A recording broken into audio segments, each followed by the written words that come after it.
Рахмат, Мирлан Исакбекович. Саламатсыздарбы, урматтуу болочок өкмөт мүчөлөрү. Мухаммедкали Дүйшөкеевич, мен сизге каалай элем, биринчи бул өкмөттү мүмкүн болушунча кыскартыш керек, компактуу, чакан өкмөт кылыш керек.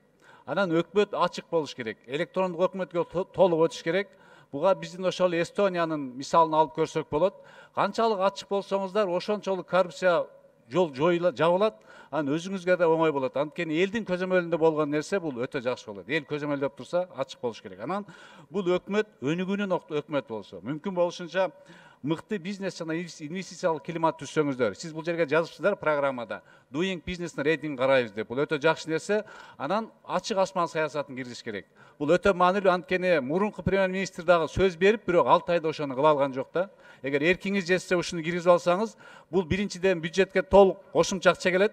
Экинчиден туризм өнүгөт, үчүнчүдөн жумуш орундар пайда болот.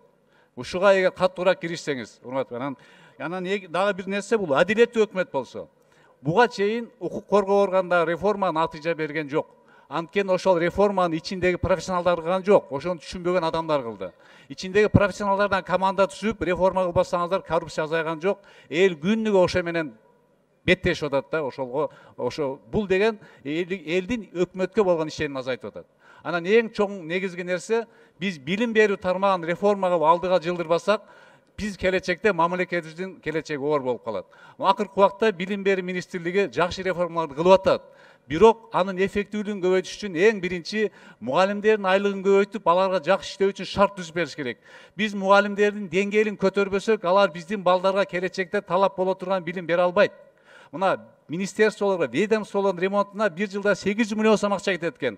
Алар бир жыл ремонтсуз жашайт, бирок ошо акчаны мектепке сапаттуу китеп чыгарган берсек, мугалимдердин айлыгын көтөрсөк, ошол эле Финляндияга жөнөтүп, ал жактан чакырып, эң алдык мамлекеттерден билим деңгээлин көтөрбөсөк, мамлекеттин келечеги оор болот. Ошон үчүн ушуну эске алып койсоңуз, Алтынай Сейитбековна биздин үмүтүбүз чоң, биздин эң сыйлаган деңгээли жогорку коллегабыз Алтынай Сейитбековна көңүл буруп, мамлекеттин келечегин карасак, билим берүү деңгээлин караш керек. Балдарыбыздын келечеги, эгер биз азыркы убакта 10-15 жыл кийин талап боло турган билимди бере албасак, биздин балдарыбыз көчөдө калат. Ошону катуу көңүл, анткени азыркы убакта мамлекеттин келечеги бул мамлекеттин куралында эмес, күчүндө эмес, мамлекеттин билимдүү жаштарында болуп атат.